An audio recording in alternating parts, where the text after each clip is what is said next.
Hello everyone. Today we'll be speaking about vectors for IB Mathematics. Today we'll be discussing introduction to vectors, finding the distance of a vector, and unit vectors. And we'll be stopping here. In the next video we will discuss the next three topics.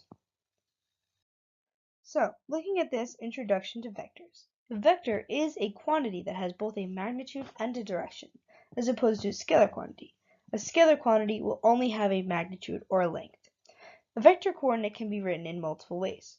One way that we'll see a vector coordinate could be as a regular coordinate, like so.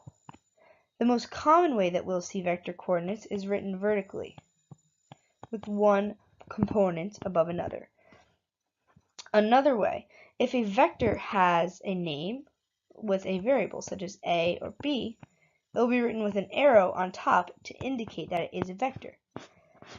Now, another way that we can see it is written showing its dimensions such as I, j.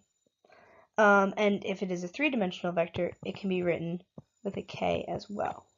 So if we take this vector here, 3, 2, and we want to graph it, well, we start out, we label our axes, 1, 2, and 3. And this would be 1, 2, and 3. So, in vectors, when we have a vertical orientation like this is the y-coordinate of the vector, and this is representation of the x-coordinate of the vector. So, when we're drawing it, we need to move the endpoint of this particular vector, or the direction of this vector is indicated by going 3 in the x direction and 2 in the y direction. So, the direction of the vector is drawn like so. However, the vector does continue. This is just an indication of the direction in which it is moving. Now, looking at the opposite vector can be drawn like so. When we have vector A, the opposite vector is the vector that moves in the opposite direction, which can either be named something different, such as B, but it can also be called negative A. In this case, the negative represents that the vector is pointing in the opposite direction. When we're adding vectors, for example, if we have vector x and vector y, in order to draw vector x plus y, we simply add these together, x and y, and then to draw vector x plus y, we use the tip to tail method, which is when we move from the tip of this vector to the tail of the opposite vector. And that gives us vector x plus y. When we're subtracting vectors, we have x minus y, which can also be written as x plus negative y. Now, if we wanted to draw this, well, we know that the negative sign represents that the vector is pointing in the opposite direction. Therefore, we have vector x and vector y in its opposite direction. Now, using tip to tail, we see that our vector x minus y is shown here. Next, looking at the distance of a vector. The distance of a vector is also called its magnitude. So it can be represented in this way. So if we wanted to find the distance of vector v, let's say, the magnitude will be represented like so, with the absolute value bars drawn around the vector.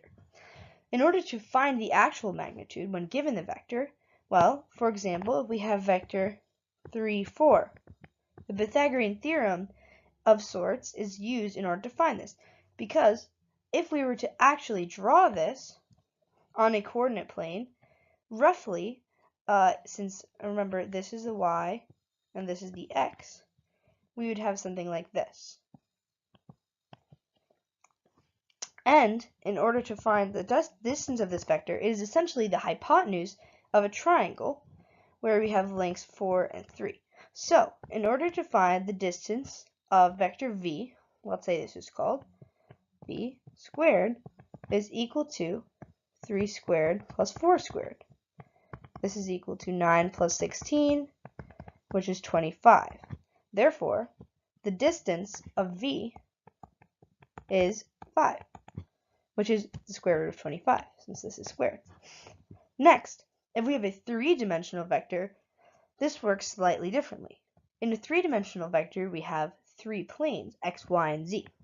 Therefore, when we're calculating the distance, it does work in a similar way, but there's an extra dimension. So imagine we have 3, 4, 5. Now, let's call this vector x. Therefore, since this is in three planes, I won't draw it, but you can imagine that it goes slightly the same way. The distance of vector x squared is equal to 3 squared plus 4 squared plus 5 squared. This is equal to 9 plus 16 plus 25, and if we add this together, we get 50. Now, if we take the square root of 50, we get that the magnitude of x vector is equal to 5 rad 2, which since rad 50 is equal to rad 2 times rad 25, and rad 25 is equal to 5. And so this would be our answer. Next, looking at unit vectors.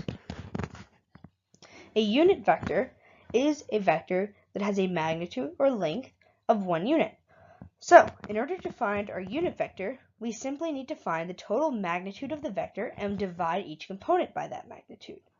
In this way, we can find a vector that has a length of only 1.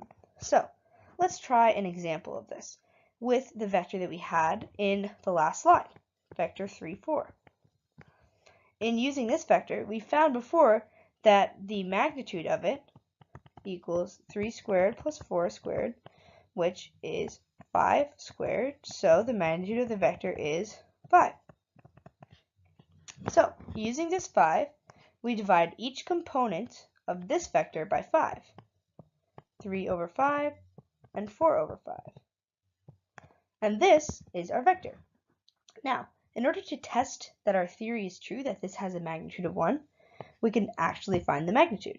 So, if we do 3/5 squared plus 4/5 squared, we have 9/25 plus 16/25, and that's equal to 1. So, we have now proved that in finding the magnitude of the vector and dividing each component of the vector, a component is each piece of our vector coordinate, we will result in a vector with a length of 1. Now, if we do another example, let's use 5 and 12, which is another Pythagorean triple, so this should be easier to calculate. Now, let's call this vector x squared, which is equal to 5 squared plus 12 squared, which means the magnitude of vector x is equal to 13. So we divide each component by 13, 5 over 13, and 12 over 13. That would be our unit vector. Now again, if we attempted to find the distance of this, well, 5/13 squared plus 12/13 squared, that's equal to 25 out of 169 plus 144 out of 169. And if we add these up again, we'll get 1. Thanks for watching, and please remember to like and subscribe.